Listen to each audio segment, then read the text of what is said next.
What if I told you that the same diet people use to drop 30 pounds quickly could also help manage diabetes, reduce seizures, protect your brain, and potentially slow certain cancers? I know. Sounds like a late night infomercial. But stay with me, because today we're going deep into the actual science behind ketogenic diets and chronic disease. Not the hype, not the fad, the research. And I promise, by the end of the video, you're going to look at keto very differently. Hey, welcome back to the channel. If you're new here, I'm so glad you found us. This is a space where we talk about real sustainable weight loss, the science, the strategy, and the lifestyle behind it. Now, before we dive in, I'm a weight loss coach, not a doctor. What I'm sharing today is for educational purposes only. This is not medical advice. Please talk to your doctor before starting any intense dietary plan, especially if you have an existing health condition or you're on medication. Some of what we cover can directly affect how your medications work, and that's not something to take lightly. Okay, disclaimer done. Now let's get into it, because this stuff is genuinely fascinating. Let's do a super quick refresher for anyone who's new to keto, because you need this foundation before the rest makes sense. When you cut carbohydrates low enough, typically under 50 grams a day, your body runs out of its preferred fuel source, which is glucose. So it switches to burning fat. Your liver starts converting fatty acids into molecules called ketones, and those ketones become your body's new fuel source. That metabolic state is called ketosis, and it turns out running on ketones instead of glucose does some pretty remarkable things to the body. Not just for weight loss, but for a whole range of conditions. Many chronic diseases share a common thread: insulin resistance, inflammation, and metabolic dysfunction. Keto directly addresses all three. Let's start with the most established, most proven application of the ketogenic diet, and one that a lot of people don't even know about: epilepsy. The ketogenic diet has been used as a medical treatment for epilepsy since the 1920s. That's over 100 years. This isn't new. In fact, it was the primary treatment for seizures before modern anticonvulsant drugs were developed. Today, it's still actively used for drug-resistant epilepsy, particularly in children, when medications just aren't working.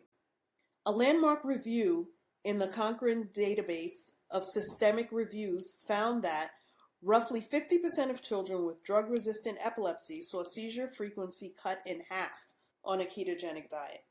About 10 to 15% became seizure-free entirely. Think about that. These are kids who didn't respond to medication, and diet changed their lives. Now let's talk about type 2 diabetes. Now we're getting into territory that is incredibly relevant to a lot of people watching this channel, because weight gain and type 2 diabetes are deeply connected. Type 2 diabetes is fundamentally a disease of carbohydrate intolerance and insulin resistance. The body can't properly process glucose anymore. So what happens when you dramatically reduce the glucose coming in? A landmark study in diabetes therapy in 2018 followed patients with type 2 diabetes on a ketogenic diet for 2 years. After 1 year, 60% of participants had their diabetes put into remission. At the 2-year mark, that number was still over 50%.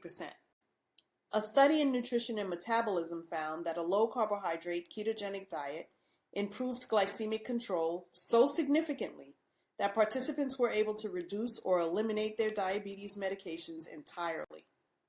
Now, this is important. If you are diabetic and on medication, do not start keto without your doctor's supervision. When your blood sugar drops because of the diet, your medication dosages may need to be changed. Now, let's talk about obesity and heart disease. This one is obviously close to home for a weight loss channel, so let's talk about it. Beyond the basic math of eating fewer carbs, Keto has some specific mechanisms that make it particularly effective for fat loss. First, ketones suppress appetite.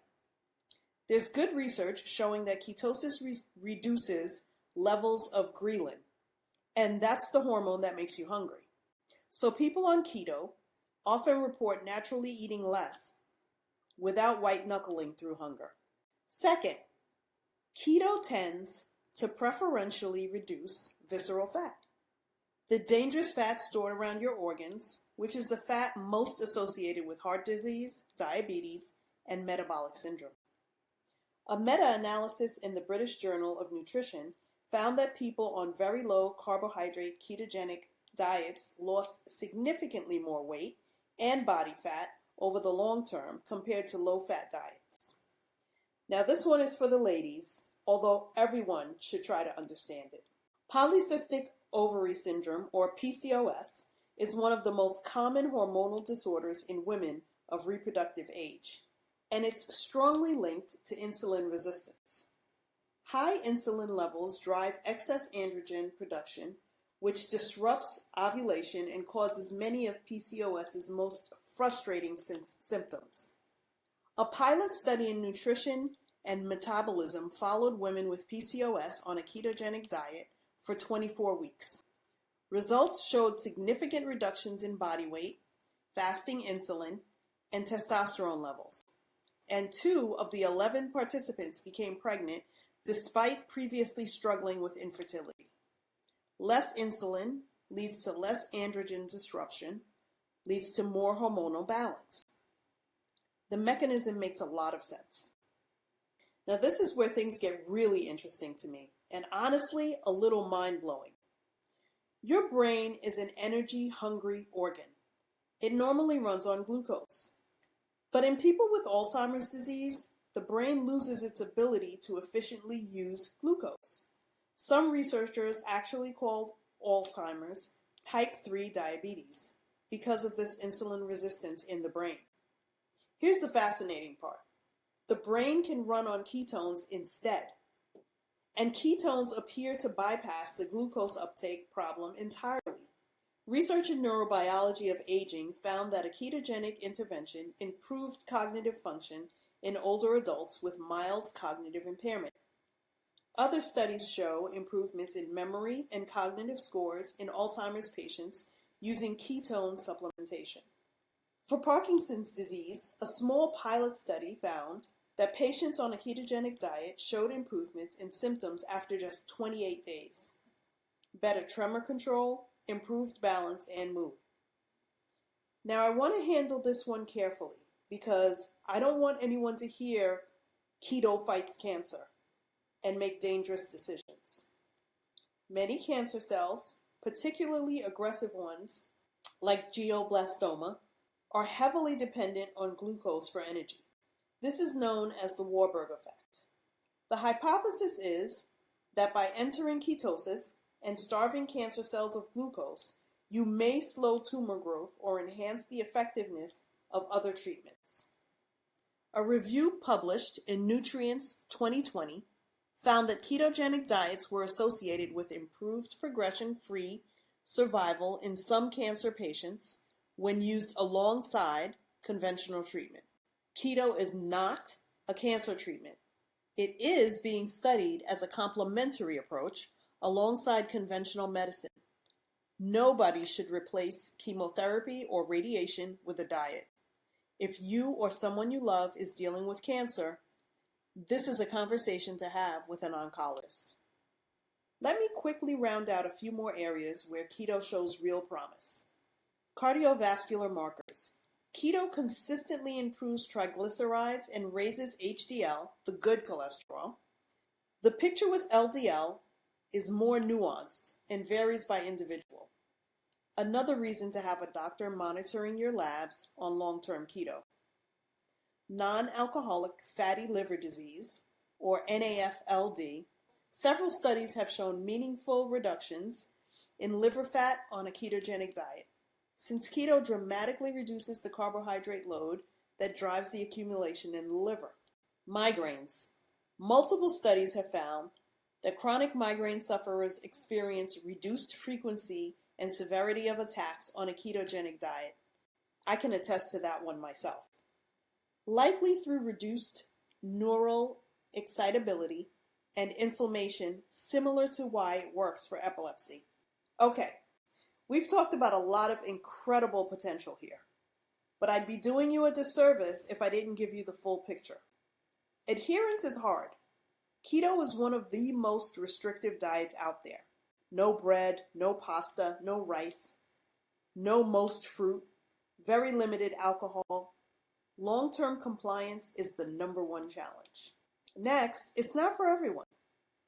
People with pancreatitis, liver failure, gallbladder disease, or certain rare metabolic disorders should not do keto. Please talk to your doctor. Medication adjustments are often necessary. If you're on medication for diabetes, blood pressure, or other conditions, starting keto can change how that medication affects you, sometimes quickly. Medical supervision is not optional in those cases.